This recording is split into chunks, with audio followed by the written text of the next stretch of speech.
Hello! We are going to start our new unit today, Unit 12, which is on circles. The first thing we are going to talk about is when it comes to circles, there's something called arcs, and we are going to learn how to find the arc length and arc measure when looking at those. So let's go over some vocabulary first. Some of this you probably already know, like a diameter is going to be a segment that contains the center of the circle and then both endpoints are on the circle. So if this is the center, it's that segment that's going through the center and has points on the end. So essentially it's just going right through the middle of the circle. A radius is going to be a segment that has one endpoint in the center and then the other endpoint is on the circle, and it's going to be half the size of the diameter. And then congruent circles have congruent radii, and then a central angle is going to be an angle whose vertex is the center of the circle. So this would be considered a central angle where the vertex is that inner point and it's at the center of the circle. So kind of straightforward, but if you have the center of the circle and then two radius or radii coming out, that angle formed between the two radii creates that central angle. So you can find the length of a part of a circle's circumference by relating its angle to the circle. So what that is essentially is the arc. So an arc is part of a circle. One type of arc is a semicircle, or in other words, a half of a circle. So it's going to be 180 degrees. A minor arc is smaller than that, so it's going to be any arc that is smaller than 180 degrees. And then a major arc is going to be anything bigger than a semicircle, so bigger than 180 degrees. So you can name a minor arc by its endpoints, and then a major arc or a semicircle by its endpoints and one other point in the arc. So if we look at this little diagram right here, if I go from R to S right here, I use one letter to one more letter, so 2 letters total. That's going to tell me it's a minor arc. If it's a major arc or a semicircle, you need to do 3 letters. So this would be S to T to R, kind of going in order here. I'm going to do a squiggle going around. So S to T to R, hitting those 3 different points is going to be the major arc. So we just use 3 points to tell the difference there. And it kind of gives you also the direction that you need to go. So kind of some naming practice there. But let's look at some actual examples, and then we can practice naming a little bit more. So here we have this circle right here with points A, C, E, D, and then our center point is O. What are the minor arcs of circle O? So again, a minor arc is going to be anything smaller than half a circle. So we could say like A to D would be one. And we'll put the little arc symbol over the top. A to C would be one. We could do C to E. And you could do E to D as well. And you can reverse all those. You could also do D to E, E to C, C to A to D. Those are the same thing, so you don't need to worry too much about that. Okay, now it's saying what are the semicircles. Remember, a semicircle is just a fancy way of saying half of a circle. So if I have a half, it's going to be with your diameter. So from D to C, or again, you could also call it CD. So I'm just going to do DC as 1. And then I could also do C to D would be the other half. We can do AE. And again, the other half of that would be EA. So, and then what are the major arcs? And again, really quick, with the semicircles, a lot of times, again, we'll use the 3 letters as you go through. So that kind of, again, tells you the direction, because DC could go to the left or to the right. So let's say I want to do the bottom half, I would do DEC, would be more specific, because that's telling me to go this way. Or I could also do DAC, so that third letter is kind of telling you, you know, am I going to the left or am I going to the right, or clockwise or counterclockwise. And same with AE, I could go either this way or this way. So if I have that middle letter C, A, C, E, that's telling me which one it is, which half of the circle. or I could also do A, D, E. So just make sure you're not doing the 2 letters when you're doing the semicircle. You want to have 3 just because it will kind of tell you the rotation that you're going. And then major arcs, same thing. We want to do 3 letters when we're naming them. So major arcs are going to be things that are bigger than a half of a circle. So if I have my half circle here, I need to go more than that. So if I go E to D to C, or you can also do E, A, C. You just need to pick one of those middle letters. I'm going to do E, D to C would be one. Another one would be if I'm starting here at D, I need to go past the half circle a little bit more. So I'm going to go D, A, E, or you could also do D, C, E. That's the same thing. I'm going to do D, A, E. You could also, if I'm starting here at A, here would be the half circle, and I would need to go a little bit more. So I would go A to C, and then all the way over to D. So we have quite a few on here that we could do. If I start at C, I need to go past the half circle, it should be D, so I need to go over to A to go past it. So I'm going to do C to E to A. So again, you need one of these middle letters as you're going through. And there's probably more in there, but I'm just going to stop for now because that's taking a long time. Okay. Maybe let's just do one more. So there's this example that's doing the same thing. Let's just find one example for each of the different parts, not do all of them because that'll take a long time. So a minor arc coming from this circle. So again, a minor arc is less than half of a circle or 180 degrees. So I'm just going to find one. One example of that would be PQ. Again, there's more, but just to save time, I'm just going to find one for now. A semicircle would be a half of a circle. So I have this PR right here is the diameter. So I could either go this way around or this way, doesn't matter. I'm just going to pick one, but make sure to include that middle letter. So I'm going to go PQR as my example. And then we'll just do one more for this one. What are the major arcs? I'm just going to find one. So we need something that's bigger than a half of a circle. So if I have this half of my circle, PQR, I'm going to add one little more piece on. So let's do PRS. And again, there's more on there, but we're just going to do one to save time. So hopefully that makes sense, finding those minor versus semicircle versus major arcs on a circle. Okay, another thing that you're going to be doing is looking at arc measures. So arc measure is different than arc length. We're going to be talking about both of them today.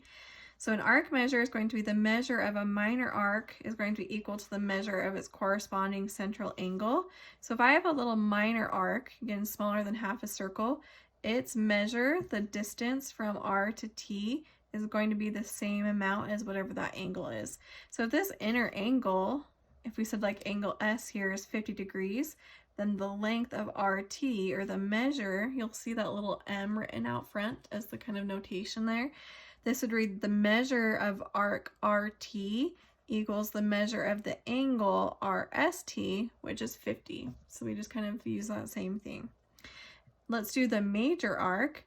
So the measure of the major arc is going to be that same measure of the minor arc subtracted from 360. So remember there's 360 degrees in a circle.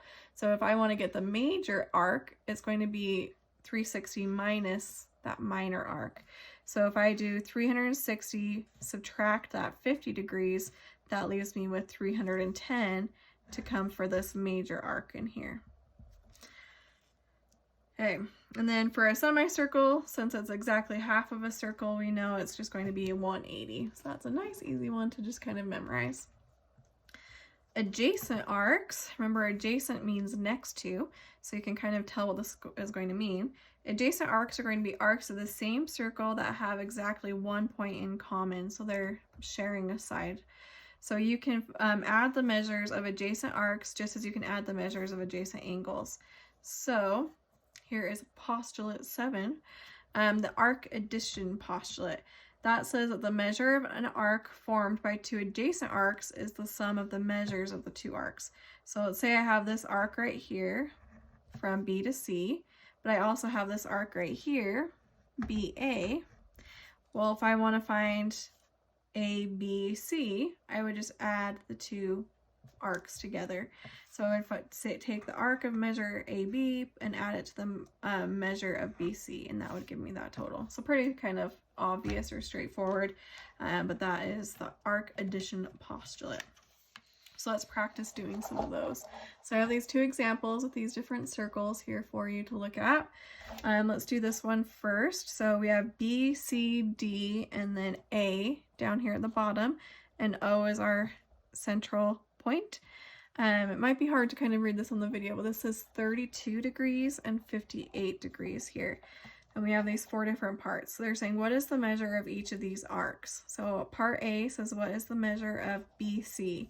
So I see here BC, I see that the inner angle for BC is 32. So if this is 32, my measure of that arc is also 32.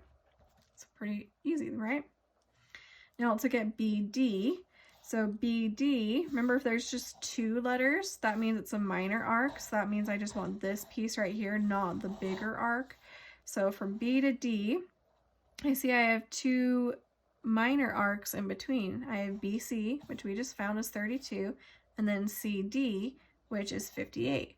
So BD is going to be that 32 from this smaller arc plus the 58 from this arc. So if I do 32 plus 58, that equals 90. And that would be my answer. Okay, now we have a major arc. We have three letters, so that's going to be A, B, C. That's again kind of telling you the direction to go. So I'm starting here at A, over to B, over to C. I also noticed that here's our diameter, right? Going straight through. So we have a half of a circle. So if I have a semicircle, I know that the measure of that arc is going to be 180 degrees. So kind of a nice one just to be easy and memorize. And last one, we have AB. Again, just two letters means we want to do the minor arc, not the major. So from A to B, well, on this one, we don't have that inner angle, but I do know that this angle is 32.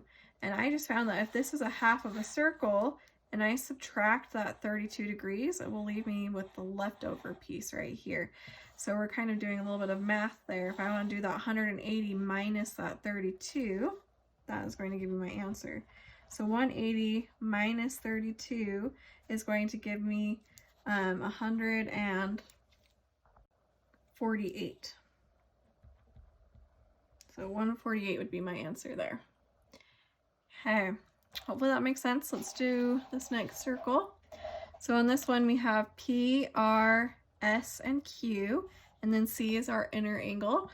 We have a 77 degrees for this angle right here, and then they also give us this 28 degrees for this measure between Q and S. So kind of to get us started, that information there. They want us to first find the measure of arc PR. So PR is right here, and again we see that inner angle is 77 degrees, so that's going to match the measure of the arc. So this is 77. Now for part B, the measure of RS. RS is right here, and we don't have that information for the inner angle, but what we do see is that P to S is our diameter, so that means this from P to R to S would be a semicircle, which is 180. So I can find this missing piece by doing that 180 minus the 77. So I'm going to do 180 minus 77, which is equal to 103. So on some of these, you might kind of have to use your head a little bit and piece together the information with your knowledge of half circles and inner angles like that. Okay, part C, the measure of PRQ. So here we have a major arc. So from P, R to Q. So we have this half a circle going to S, but then we are also adding on this extra distance from S to Q, which they told us is 28 degrees.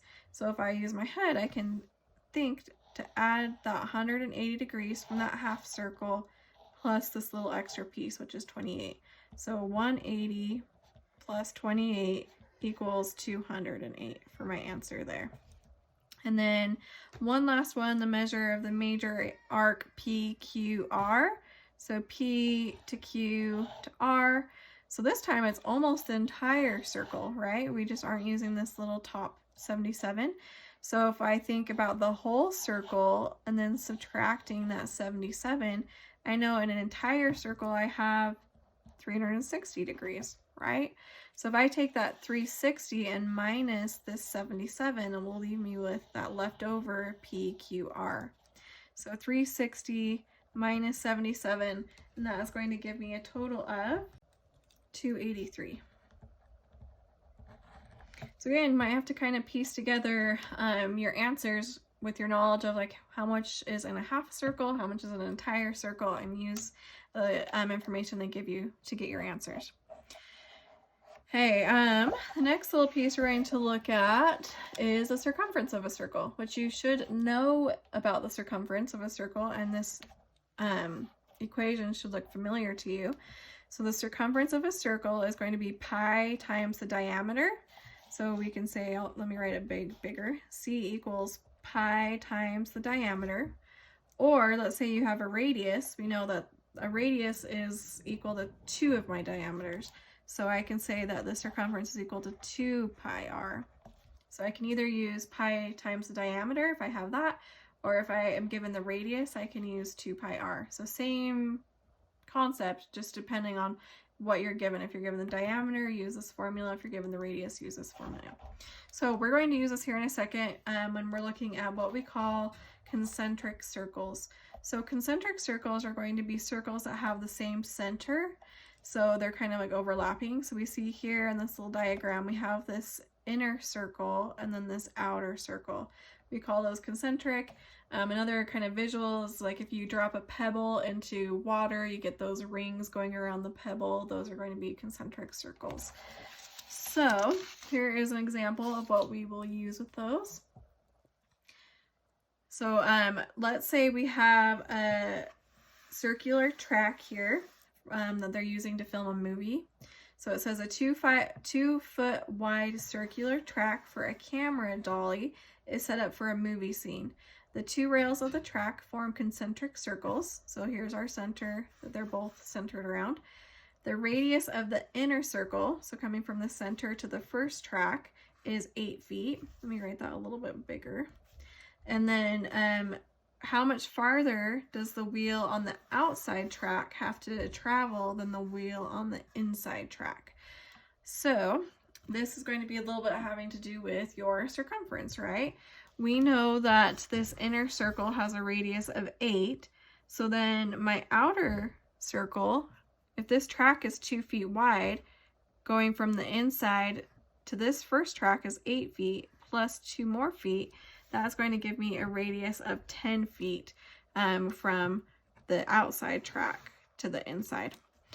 So let's look at and compare the circumference of the 2 circles, and that will kind of tell us the distance that the inside wheel has to travel versus the outside wheel. So let's do for the inside first.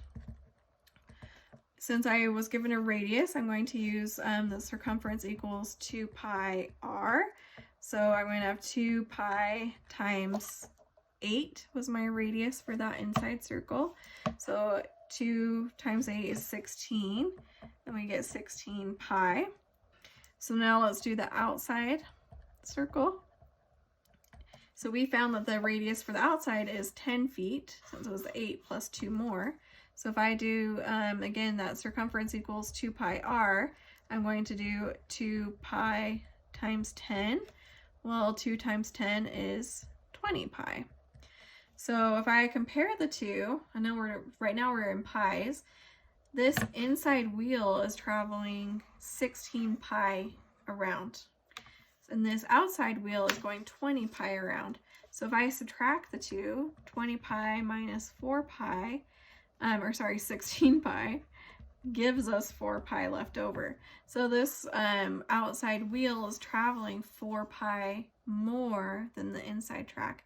And I know we don't usually use pi, so if I wanted to actually get the decimal for that, if you have the actual calculator with the pi button, so this pi is right here above this little caret symbol, you can actually put that in. It will give you a more accurate decimal, how it keeps going on. Or if you just have a regular calculator that doesn't have a pi on it, you can always do the estimate, which is 3.14. And that gets you pretty close. That gets you to 12.56, but this one just gives you more decimals. So that's about, we'll say 12.56 feet. And that would be, you know, in more common terms since we don't usually talk in pies. Hey, last thing we're going to look at today is arc length. So again, like I said before, arc measure is different than arc length. The measure of an arc is in degrees. So when we were saying that, you know, this distance from here to here, we would say it in degrees. But arc length is a fraction of whatever your circumference is. So consider the arcs shown here on the right. Since the circles are concentric, we have this smaller circle and this larger circle. There's a dilation from the one circle to the bigger. So kind of like a multiplier that we're using. So what we can do is we can say that this means that the arc length of the smaller circle is going to equal the radius times some number, since we do have a multiplier going from the smaller to the bigger. So maybe this bigger circle is 50% bigger or half times bigger. So for a given central angle, the length of the arc it intercepts depends only on the radius. And we really just need to know how big this radius is, because that radius is going to affect the arc length. So an arc of 60 degrees, if I think of that in my entire circle, I know a whole circle is 360. So if I think of that as a fraction, I could do 60 over 360, which reduces to 1/6. So a 60-degree arc is 1/6 of my circle. So its arc length is going to be 1/6 of whatever my circumference is.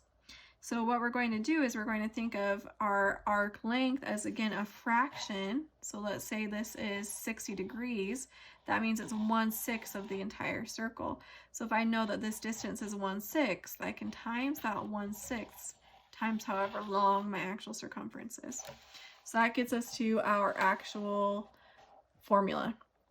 So the length of an arc of a circle is going to be the product, which again means multiply, of the ratio or fraction of however many degrees your arc is divided by 360, and then what your circumference of your circle is. So you can either do 2 pi r for your circumference or pi d, so depending on if you have radius or diameter given to you. So we're thinking the measure over 360 times the circumference. I know that formula looks trickier than it actually is. So it's really not too bad. So let's look at some examples.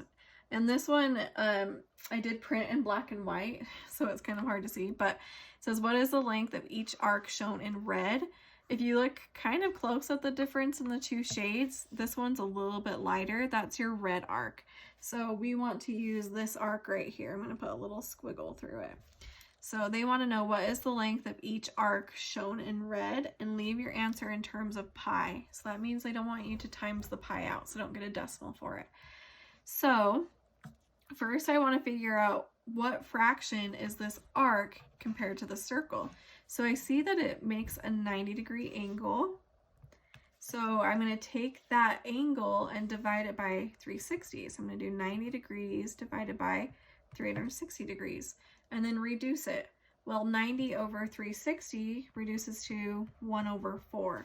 So this is a quarter of our circle's circumference. So then to actually get the arc length, I'm going to take that fraction, I'm going to do the 1/4 times my circumference. So since they gave me the diameter here, I'm going to do pi times my diameter as my formula.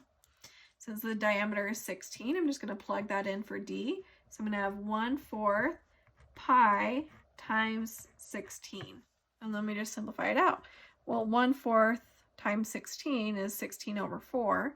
16/4 is just equal to 4. So I get 4 pi, and it was in inches, so we can throw on that unit there.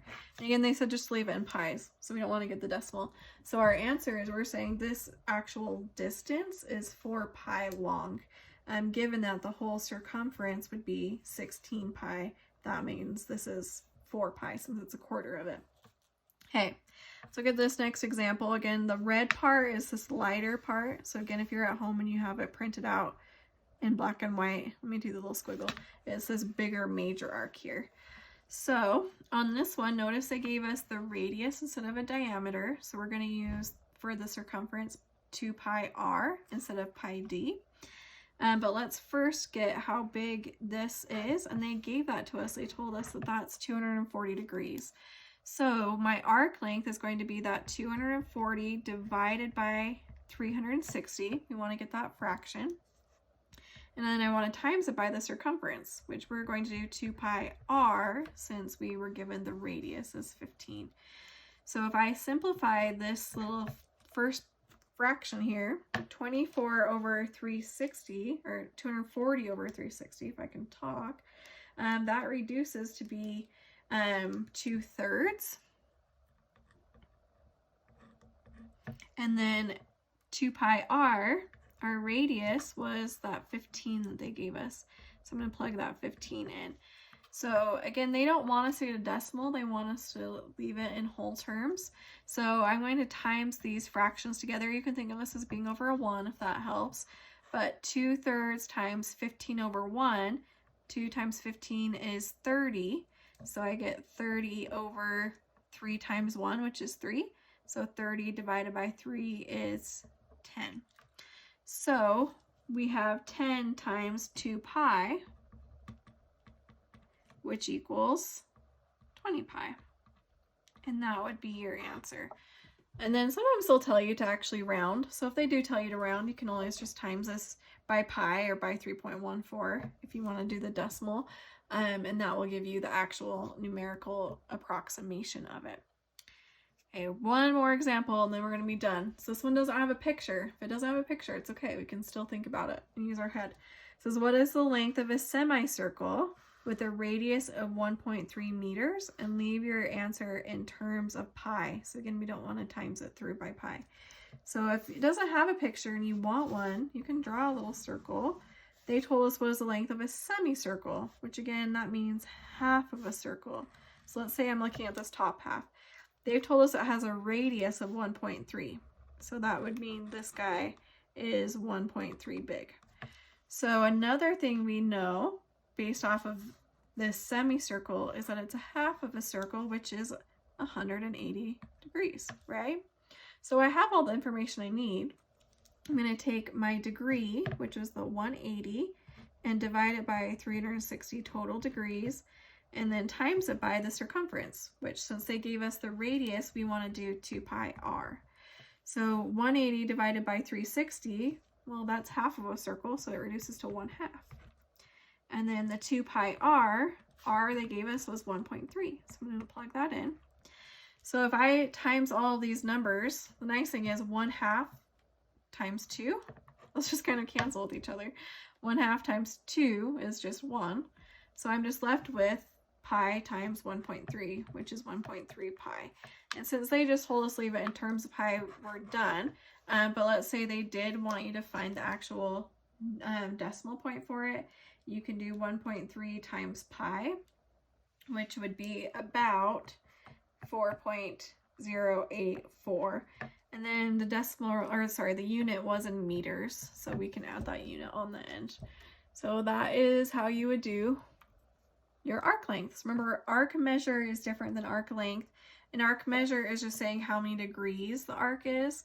The arc measure is actually relating to how big the circle's circumference is. So you want to get the fraction of how much that arc is taking up out of the entire circle. So like this one, the arc is taking up half the circle, and then times it by how big the actual circumference is, which is your either 2 pi r or pi d formula, and that gives you actually how big this measurement would be in like meters, for example, like this one. So the actual measure of this would be 4.08 meters long. So a little bit different between arc measure versus arc length. So be careful as you're going through your homework, knowing which is which. And if you guys have any questions, as always, please feel free to reach out to me. I'm happy to jump on a Zoom call and answer your questions. Hope you guys are doing well, and I will talk to you later.